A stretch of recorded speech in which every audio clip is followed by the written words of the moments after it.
What do you do when the thing that you didn't ask for happens in your life? In the shifting seasons. I don't care how good you are, I don't care how talented you are. There are some times when things aren't going to go right, and you have to deal with it. You can find yourself stressed out. You can find yourself depressed, mentally fragile because of the experiences, the turbulence that you have gone through. You can experience enough pain in life that it can clobber you to the ground, and you believe you can't do it. You believe that this is it for you. No, it's not. What if you told people the story of, hey, I had a fucked up life, but I don't want to tell you that. I'm going to tell you what I'm going to do next, and I'm going to go out and do it. That is what self-development is about. That is what peak performance is about. That is what breaking through self-limiting beliefs is about, is rewriting the story. Because as long as you have breath in your lungs, as long as your heart is beating, as long as you have consciousness in your mind, you can go and rewrite the story of how your life ends. Setbacks will happen. When they do, it's okay to cry, but eventually you have to get over it and move on. It is good to be uncomfortable. I've never met anybody who was terribly creative or gifted or strong in leadership who was also comfortable. It's always those people who say, is there not a cause? Those exceptional people who are uncomfortable with the times and rise to the challenge because they refuse to allow the chaos around them to determine the conqueror within them. People who resist the tone to go down and stand fiercely in spite of opposition and say, I'm going to do it anyway. Forget all your problems. Everyone has the same problems. It's our solutions to those problems that make us different. Do you have the courage to get what you want? It takes courage to achieve your goals, man. It's easy to give up. It's easy to look at these people and make excuses as to why they can do what you can't. You have everything you need to achieve anything. Our great problem is not that we feel that we are powerless, but that deep down inside we feel that we are powerful beyond measure. It's an incredible thought. It's almost a scary thought, isn't it? But it's also true, because the powers that you have are extraordinary. Have faith like a child. Adults are too skeptical. You may not be able to do all you find out. You may not be able to do all you find out, but you should find out all you can do. See, you don't want to wind up at the end of your life and discover that you've lived only 1/10 of it.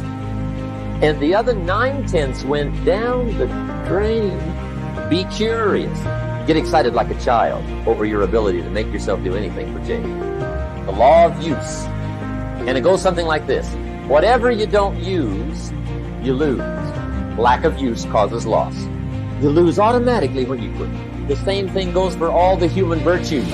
Ambition, unused, declines. Strong feelings, unused, diminish. It doesn't grow. Faith, unused, decreases. It's a law. Today unused is lost. A talent unused is lost. An ability unused is lost. So here's one of the key expressions of the evening.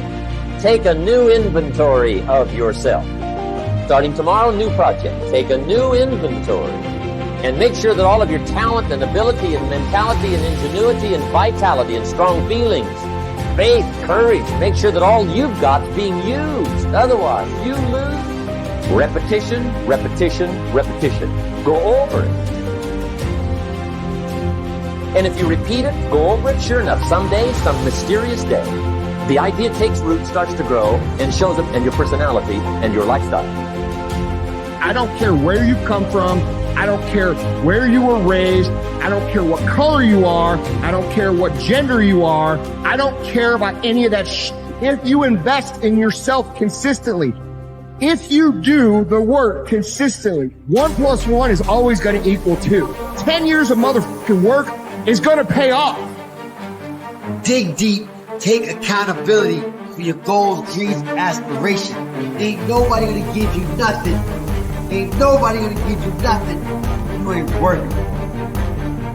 And the reason why some of you can't get to that next level, you don't have enough stuff in you to push you to get through some of the hell you gotta go through. That house ain't gonna get you through that hell.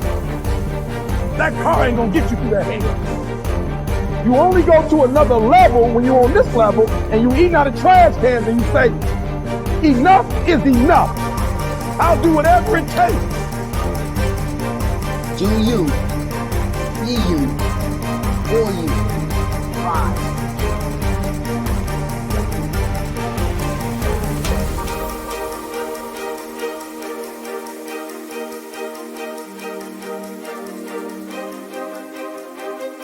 You should treat yourself like you're someone responsible for helping. And the first question is, well, why don't you? And the answer is, well, there's a lot wrong with you.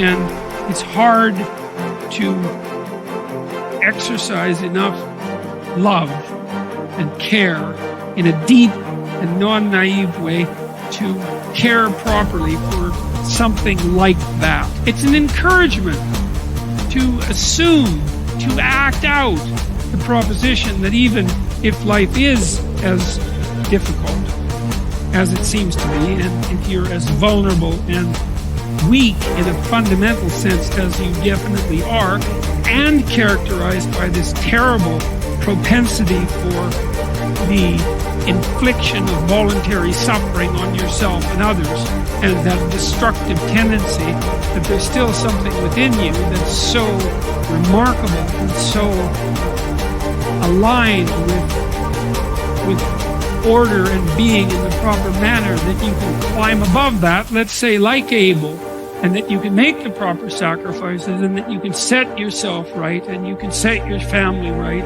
and you can set the world right, and that the mere possibility that that might occur, that that might be within the realm of potential, means that you have a moral obligation to exercise the responsibility to take care of yourself as if you're something that matters.